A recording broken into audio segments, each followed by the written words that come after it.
चलिए तो आज बात करेंगे गणितीय कथनों की जांच। ठीक है, ये अपने आप में एक अलग सा यूनिट है। इसमें से 4 नंबर के क्वेश्चन आता है, एक 3 नंबर का आएगा, एक 1 नंबर का आएगा। हमारा फोकस मेन 3 नंबर पर रहेगा। और इसमें से जो ना मेन ऐसे ऐसे स्टेटमेंट आते हैं, देखो जैसे कि देखो क्या दिया हुआ है, सिद्ध कीजिए त्रिभुज के तीनों कोणों का योग 180 अंश होता है, या चतुर्भुज के चारों कोणों का योग 360 अंश होता है। जानते सभी है, लेकिन इसी को पूछ लेता है वो, जो सरल सरल टाइप का सवाल है। अब देखो बताओ, खुद से पूछ लिया कि त्रिभुज बताओ, त्रिभुज के तीनों कोणों का योग 180 अंश लेते हो, अब सिद्ध करके दिखाओ तो कैसे होता है। तो इस टाइप के सवाल आता है इसमें। ठीक है, 3 नंबर का आता है, सरल आता है, उतना कठिन नहीं रहेगा। ठीक है, 3 नंबर का रहेगा, आराम से 3 नंबर मिल जाएगा। ध्यान से देखते रहो, पिछले सालों में आया हुआ सवाल है। सवाल यह है कि सिद्ध कीजिए त्रिभुज के तीनों कोणों का योग 180 अंश होता है। चलो अब एक काम करते हैं, एक त्रिभुज बना लेते हैं।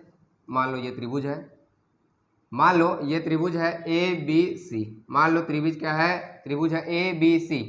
क्लियर है, ए बी सी त्रिभुज है। अब ये मान लो कोण 1 है, मान लो कोण 2 है। कोण का नाम है ना 1 2 3, ऐसा मत जोड़ना इसको। कोण 1, कोण 2, और ये मान लो कोण 3 है। समझ में आया? ये है रचना। ये करो, क्या सिद्ध करना पहले तो ये देखो। ठीक है, सिद्ध क्या करना है, सिद्ध ये करना है, क्या सिद्ध करना है, सिद्ध करना है त्रिभुज के तीनों कोणों का योग 180 अंश होता है, ये सिद्ध करना है। और तीनों कोण का मतलब कोण 1 प्लस कोण 2 प्लस कोण 3, इसको बराबर लाना ना 180 के। ठीक, ये करना है, ये सिद्ध करना है। रचना एक चीज और करो, रचना करो, रचना ये करो, रचना एक करो कि जो BC है ना, BC उसके समांतर एक रेखा खींचो। BC के समांतर एक रेखा खींच दो। BC के समांतर देखो एक रेखा गए, BC के समांतर एक रेखाखंड खींच लो। एक्चुअली ये रेखाखंड, और इसमें एरो लगा दूंगा तब ये रेखा बनेगा। ठीक है, ये है मान लो P और ये मान लो Q। रचना क्या किए, रचना ये किए कि BC के समांतर एक PQ रेखाखंड खींचे। क्या खींचे, रेखाखंड खींचे, जो कि ध्यान देना, जो कि बिंदु A से गुजर रही है। ये बिंदु A है ना, खींचे जो बिंदु किससे गुजर रही है, बिंदु A से गुजरती है। क्लियर है? ठीक है सर, समझ में आया। बिंदु BC के समांतर एक रेखाखंड क्या खींचे, PQ। ठीक है, ये समांतर है और जो कि बिंदु A से होकर गुजर रही है। अब ध्यान से देखो, ये PQ है तो यहाँ पर एक कोण बना लेता हूँ मैं। कोण ये 1 है, ये 2 है, ये 3 है, तो इसको क्या मैं, इसको मान लो ये कोण 4 है और इसको मान लो ये कोण 5 है। ध्यान से देखते रहना, मान लो ये कोण 4 है, मान लो ये कोण 5 है। अब ये चीज़ तो हमें पता है कि अगर एक स्ट्रेट लाइन ऐसे जाती है तो उसका जो एंगल रहता है स्ट्रेट लाइन, वो कितने अंश का कोण बनाती है, 180 अंश का बनाती है, 180 अंश का। अब ध्यान से देखो, उसमें ऐसा कितना भी तुम रेखा खींच दो, ये ओवरऑल अगर इसको मैं जोड़ूंगा तो 180 तो होगा ना, मतलब इतना प्लस इतना प्लस इतना प्लस इतना प्लस इतना बराबर 180 अंश होगा। समझ में आ रहा है? मतलब मैं ये बोल रहा हूं कि ये जो PQ है, ये जो PQ अगर अपने आप में कोण बनाएगा तो ये टोटल ओवरऑल 180 अंश का नहीं हो जाएगा। समझ में आया? ये ओवरऑल, ये जो A पर जो PQ कोण बनाएगा ना, वो ओवरऑल 180 आएगा। कितना आएगा, 180। मतलब मैं लिख सकता हूं, चूंकि देखो ये कौन सा कोण बना रहा है, ये कौन सा कोण बना रहा है, देखो चूंकि कोण 4 प्लस कोण 1 प्लस कोण 5, ये तो 180 अंश है ना, मानते हो ना। एक जो स्ट्रेट लाइन है वो तो 180 अंश कोण बनाएगा।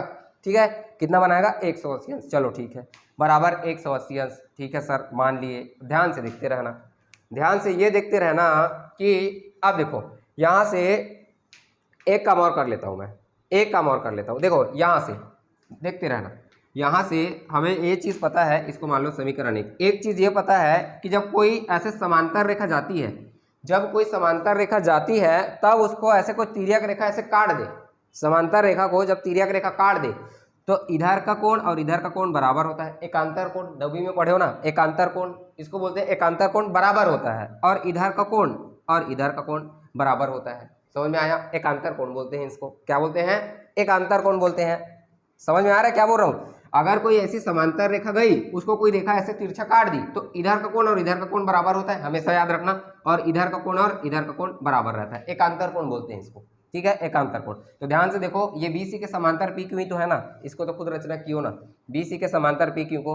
तो क्या मैं लिख सकता हूँ, क्या मैं लिख सकता हूँ, ध्यान से देखना, ध्यान से देखना, चूंकि PQ जो है वो समांतर है BC के।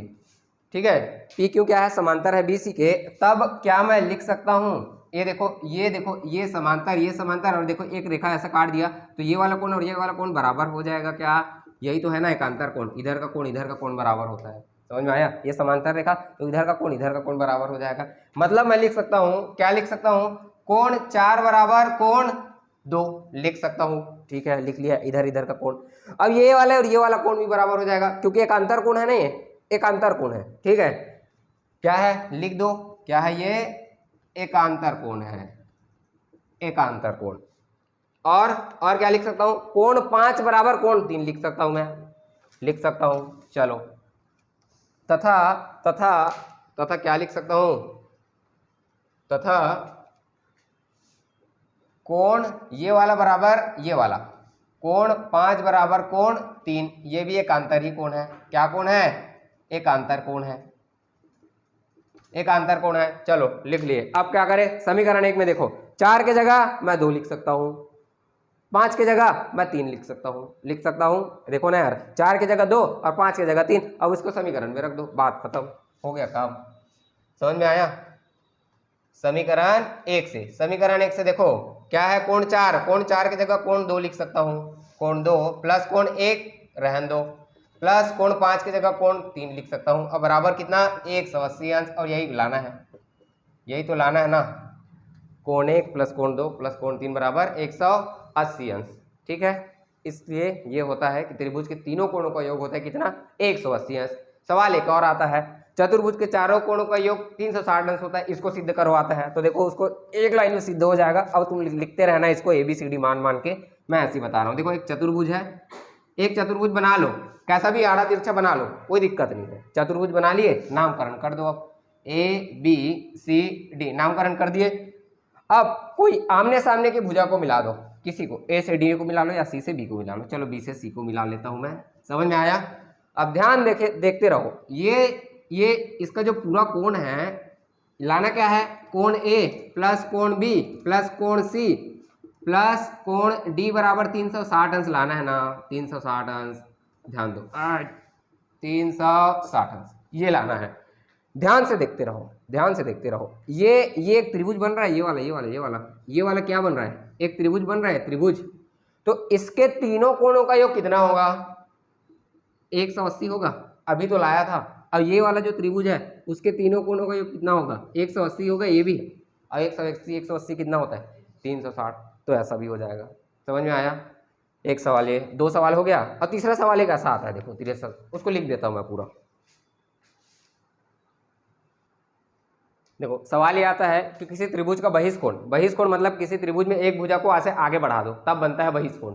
ये क्या है? दूरस्थ अंतःकोणों के योगफल के बराबर होता है। ये कुछ ऐसा घुमा के भी आता है। सिद्ध कीजिए कि त्रिभुज में किसी एक भुजा को बढ़ाई जाए तो वो दूरस्थ अंतःकोणों के बराबर होता है। देखो किसी त्रिभुज में एक भुजा को बढ़ा दो, इसी को बोलते हैं बहिष्कोण।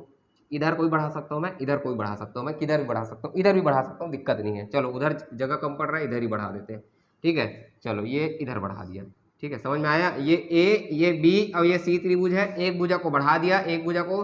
तो क्वेश्चन ये है, ये स्टेटमेंट है एक्चुअली में, किसी भी त्रिभुज में ना, याद रखना, एक भुजा को जब बढ़ाएंगे ना तो वो जो ये एक भुजा को बढ़ाए वाला जो कोण बनता है ना, वो बाकी कोणों के योगफल के बराबर होता है, दूरस्थ अंतःकोणों के बराबर होता है। मतलब मैं ये बोल रहा हूँ कि ये जो कोण है ना, ये कोण ABC, इसको नाम दे दो ना D।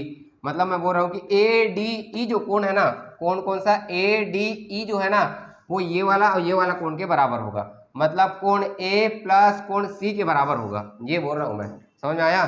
और ये वाला कोण तो अलग है। ठीक है, ये B का, ये वाले B का नाम ABC होगा और ये इधर वाले कोण का नाम ABD होगा।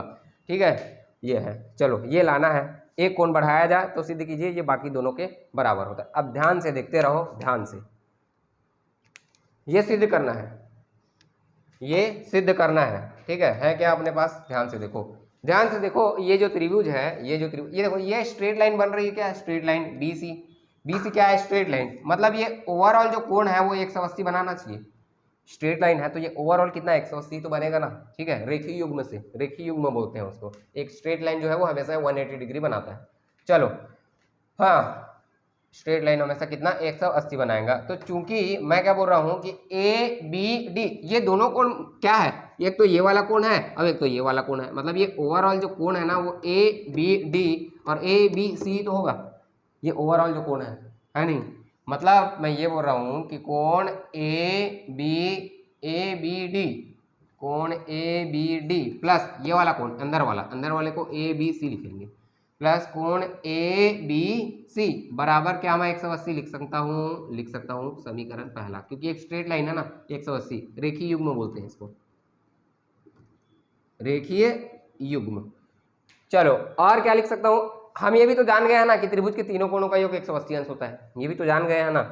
तथा क्या मैं लिख सकता हूँ, कोण ए प्लस कोण बी, इधर लिख देता हूँ जगह नहीं है, कोण ए प्लस कोण बी प्लस कोण ये बी को ऐसा लिखेंगे ए बी सी है ना, क्योंकि बी मतलब ये ओवरऑल आ जा रहा है ना, कोण ए प्लस कोण ए बी सी, मतलब ए बी सी ये अंदर वाले कोण की बात हो रही है, प्लस कोण सी बराबर 180, इसको भी तो लिख सकता हूँ बराबर 180 त्रिभुज के तीनों कोणों का योग, ठीक है, त्रिभुज के तीनों कोणों का योग, ठीक है, त्रिभुज के तीनों कोणों का योग। अब ध्यान से देखो समीकरण 1 और 2 को, क्या दिख रहा है, समीकरण 1 में राइट हैंड साइड 180 है, समीकरण 2 में भी राइट हैंड साइड 180 अंश है, राइट हैंड साइड दोनों का बराबर है, लेफ्ट हैंड साइड में बराबर कर दूंगा ना, कर सकता हूं ना, ठीक, राइट हैंड साइड बराबर है तो लेफ्ट हैंड साइड को मैं बराबर कर सकता हूं। तो इसका लेफ्ट हैंड साइड क्या क्या है देखो, तो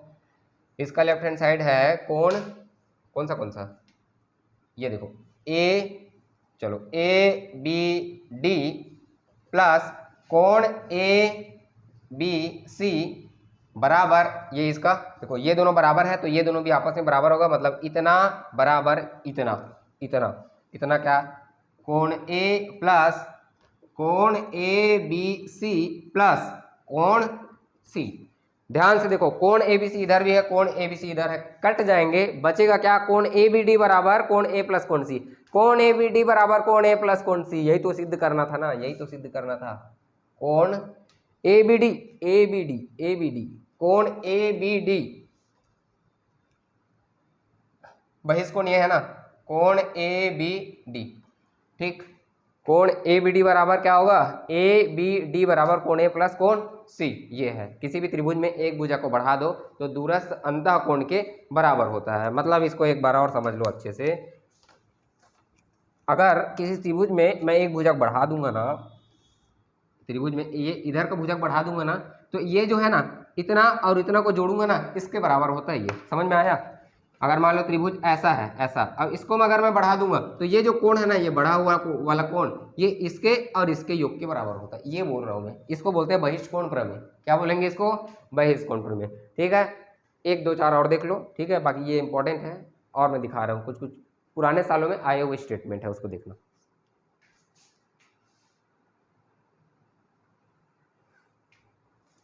चलिए एक और स्टेटमेंट आता है जिसमें आपसे पूछता है कि सिद्ध कीजिए कि दो क्रमागत, ये जो स्टेटमेंट है ना वो एक्चुअल में स्टेटमेंट है, ये सच्ची घटना पर आधारित है, ठीक है, इसको सिद्ध करना है आप लोग को।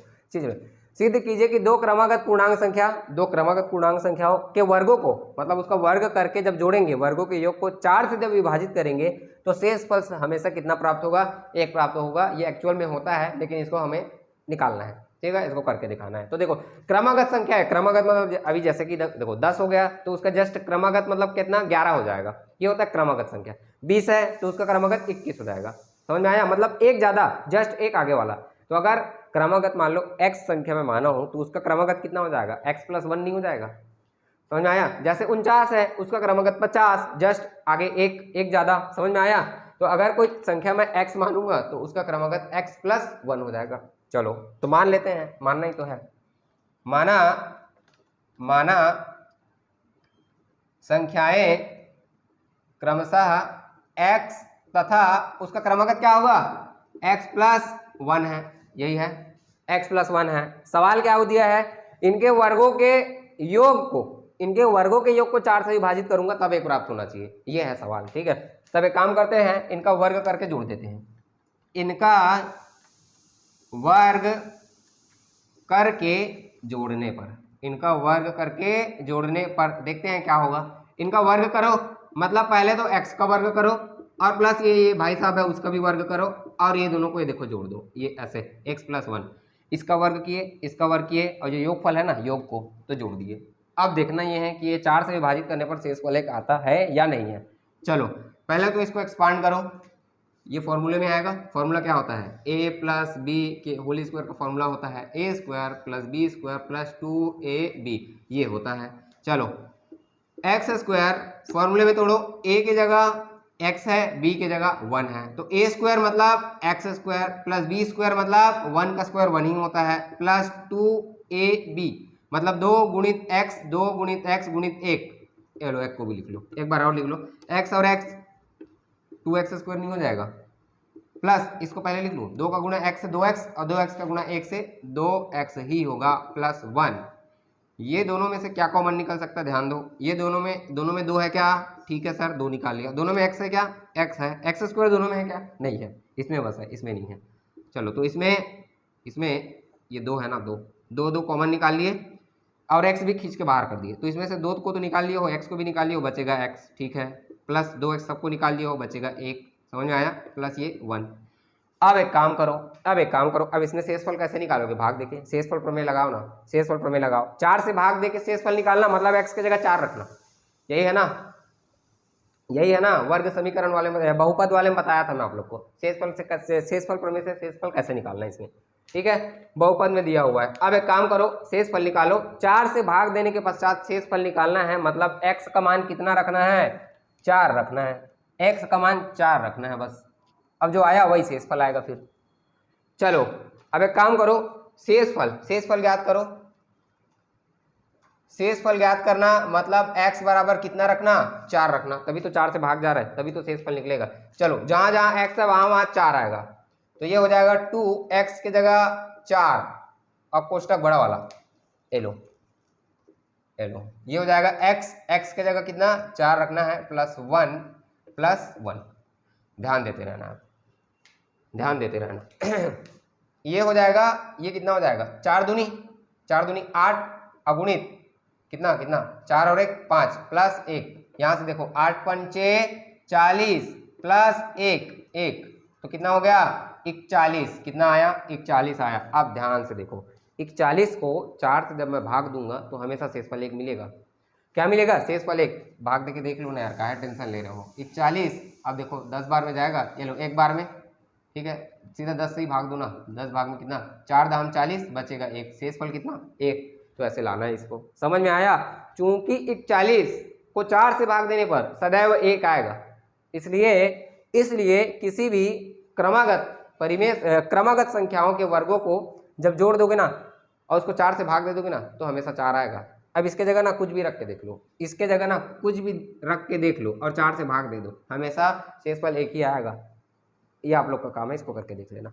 x के जगह कुछ भी रख दो, 2 रख दो, 3 रख दो, 10 रख दो, कितना भी रख दो, जो मान आएगा ना और उसको 4 से भाग दोगे ना तो हमेशा शेषफल 1 आएगा, समझ में आया। यहाँ पे खुद देखो ना, 1 रखो तो 1 हो गया और 1 2 का स्क्वायर कितना 4 और 1 5 को 4 से भाग दो कितना आएगा 4 कट जाएगा, शेषफल 1 बचेगा, समझ में आया। तो ऐसे ये हो गया प्रूफ, ऐसे करना है इसको।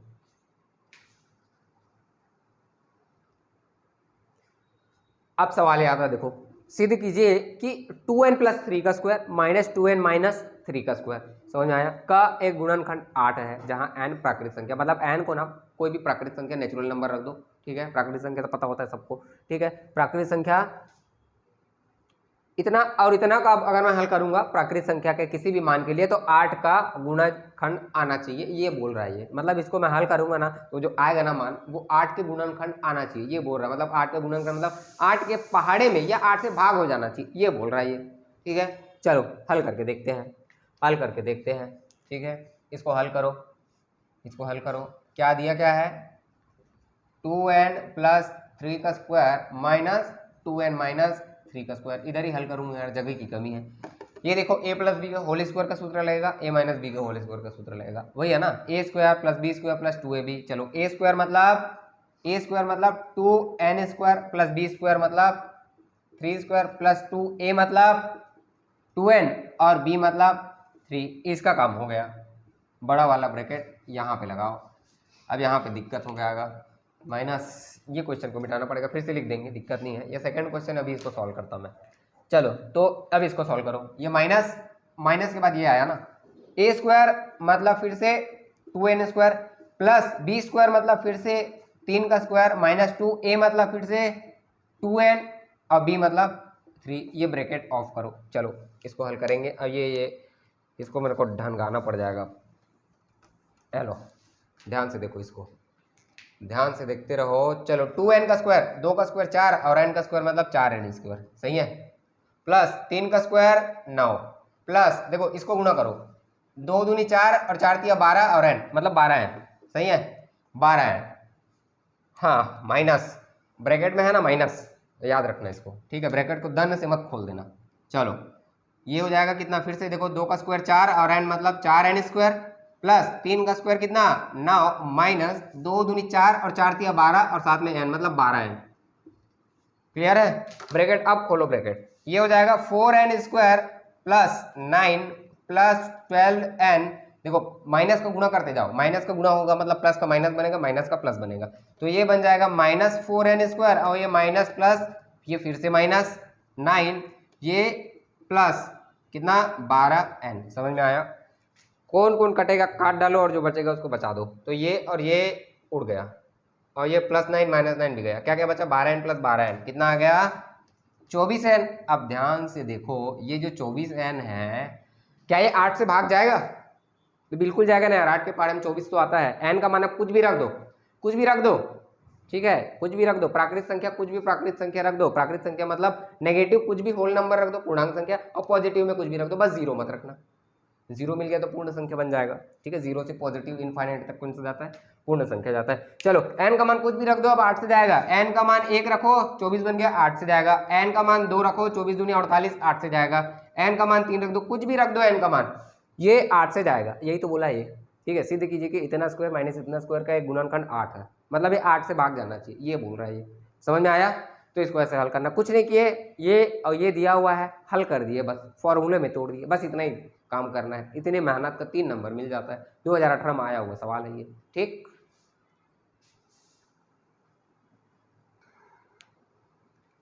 सवाल है, सिद्ध कीजिए किन्हीं 3 क्रमागत बनाना सिखा दिया था, लेकिन यहाँ पर है क्रमागत सम संख्या। क्या है? क्रमागत सम संख्याओं को योग हमेशा हमेशा हमेशा क्या होता है, 6 का गुणज होता है। 6 का गुणज मतलब वही है ना, 6 के पाड़ा में आ जाए, 6 से भाग चले जाए। समझ में आया? ये होता है, इसको लाना है। चलो माना 3 क्रमागत सम संख्या कैसे बनता है याद रखो। सम संख्या मतलब होता है किसी भी संख्या को डबल कर दो, किसी भी संख्या को डबल कर दो, डबल। समझ में आया? ये होता है सम संख्या। जैसे कि देखो कोई भी सम संख्या, कोई भी ब्रह्मांड का कोई भी संख्या सोचो, उसको डबल कर दो। देखो कोई भी एक संख्या सोच लो, मान लो 3 सोच दिया, उसको डबल कर दूंगा, सम संख्या बन जाएगा ना, ठीक है। कोई भी संख्या सोच लो यार, 11 सोच लो, डबल कर दो 22 सम संख्या बन गया। 6 सोच दो, डबल कर दो 12 सम संख्या बन गया। मतलब कोई भी संख्या उसको सम संख्या बनाना हो ना, उसका डबल कर दो बस। समझ में आया? क्या कर दो? डबल कर दो, तो ये बन जाएगा सम संख्या। लेकिन 3 क्रमागत बोला है। अब अगर मान लो पहला सम संख्या जो है 10 है, तो उसका क्रमागत सम संख्या क्या होगा? 11 तो हो नहीं सकता क्योंकि विषम है, लेकिन क्रमागत मतलब 12 हो सकता है। समझ में आया? और उसके बाद क्रमागत क्या होगा? 14, मतलब लाइन से जस्ट बाद में आना चाहिए, जस्ट आगे वाला। समझ में आया? तो अगर मान लो मैं जो सम संख्या है वो मान लो 2x है, मान लो कितना है 2x है, ठीक है। माना संख्याएं उसको कैसे मानना, देखो माना संख्याएं क्रमशः, पहली संख्या तो 2x ही होगा। समझ में आया? x तो मान नहीं सकता भाई, 2x मानूंगा। अब x का मान कुछ भी रख दो, सम आएगा। समझ में आया? तो माना संख्या क्रमशः 2x है, और उसके आगे उसका क्रमागत क्या हो जाएगा? 2x प्लस 2 हो जाएगा ना। देखो इसका क्रमागत संख्या होता है 2x प्लस 1, लेकिन ये विषम है, इसमें 2 कर दूंगा तब सम बनेगा। समझ में आया? तो इसका जो क्रमागत है वो क्या है? 2x प्लस 2 है, 3 बोला है ना, तो ये दूसरा हो गया, और तीसरा हो जाएगा 2x प्लस 4 हो जाएगा ना, 2 बढ़ते जाएगा। समझ में आया? कोई भी संख्या मान लो 10 है, तो उसका क्रमागत 12 होगा ना, सम संख्या, उसका क्रमागत कितना 14। समझ में आया? ऐसे बढ़ते जाएगा ये, ठीक। चलो तो तीन क्रमागत सम संख्याएं माना संख्या क्रमशः 2x + 2x + 2 + 2x + 4 है। अब इसको जोड़ के देखना है कि 6 के पहाड़म में काम बन जाएगा कि नहीं, 6 के से भाग होना चाहिए, बस ये है। ठीक है, इनका योग करने पर देख लो, इनका योग करने करो, ये हो जाएगा क्या 2x + 2x + 2 + 2x + 4, यही है ना। इनका योग करने पर देखो, सबको जोड़ो, ब्रैकेट खोल दो एक बार, 2x प्लस माइनस माइनस तो नहीं है तो कोई टेंशन नहीं है, +2 + 2x + 4, चलो सबको जोड़ो, 2x 2x 2x कितना 6x हो जाएगा, 2 और 4 कितना हो जाएगा, 4 और 2 6। अब ध्यान से देखो, ध्यान से 6 कॉमन ले लूँ, x + 1। अब खुद देखो ये जो रिजल्ट आ रहा है ना, वो कुछ 6 के साथ गुणे में है, तो 6 के साथ गुणे में, तो 6 के साथ तो भाग में जाएगा ही ना जाएगा। समझ में आया। रीजन क्या लिखोगे, चूंकि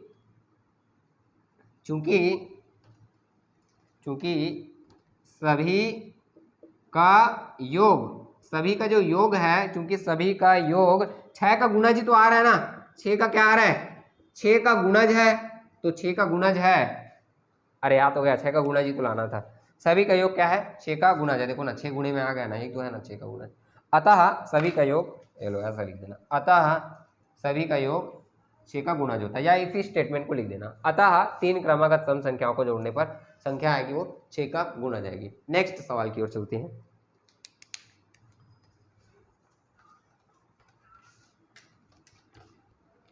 सवाल देखो, ये भी 2018 का आया हुआ सवाल है। क्या आया है, सिद्ध कीजिए कि एक विषम संख्या का वर्ग करूंगा तो हमेशा एक विषम संख्या आता है, और सच में आता है। अब इसको दिखाना है मेरे को, आता है या नहीं। ठीक है, इससे पहले एक सवाल मैं छोड़ा हूं, इसको तुम लोग बनाना है। सवाल क्या है बताऊं, सवाल है सिद्ध कीजिए किन्हीं दो क्रमागत विषम संख्याओं का योग हमेशा 4 का गुणज होता है। मतलब समझ रहे हो, किन्हीं दो क्रमागत विषम संख्याओं का योग 4 का गुणज होता है, ये सिद्ध करके दिखाना है। तो सिद्ध कर देना। विषम संख्या कैसे मानते हैं, देखो सम संख्या मानते हैं किसी भी संख्या को डबल करके, ब्रह्मांड का कोई भी संख्या लो और उसका डबल कर दो, ये बन जाता है सम संख्या। और किसी भी संख्या का डबल कर दो और उसमें एक और जोड़ दो, ये बन जाता है विषम संख्या। समझ में आया। मतलब अगर 2x + 1 उसको ऐसा दर्शाया जाता है विषम संख्या को। अब x के जगह कोई भी दुनिया का संख्या रख दो, x के जगह कुछ भी संख्या रख दो, हमेशा विषम आएगा ये।